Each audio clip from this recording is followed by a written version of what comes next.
ही त्यांचीच पुत्री होती आणि जेव्हा विष ओढण्याचं काम पडते तेव्हा शंभू महादेव येत असतात, लक्षात घ्या। म्हणून शंभूची आराधना केली, शंभूच्या जटीतून निर्माण झाली ती काली माता।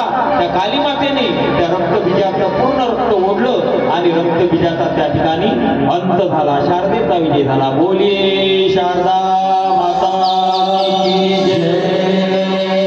कालीने सांगितलं म्हणे काळजी करू नको, आता इथच्या संपूर्ण दैत्याचा अंत करायचा म्हणून आता तिथपर्यंत चालत जाऊ। म्हणून जोपर्यंत शुंभ आणि निशुंभचं सिंहासन लागत नाही तोपर्यंत दुर्गा चालत गेली शारदेच्या रूपामध्ये आणि शुंभ निशुंभला त्या ठिकाणी युद्धाला आमंत्रण दिलं। शुंभ निशुंभ आले, युद्ध झालं आणि युद्धामध्ये शुंभ निशुंभ दोघांचाही वध माता शारदेच्या माता कालीच्या हाताने झाला।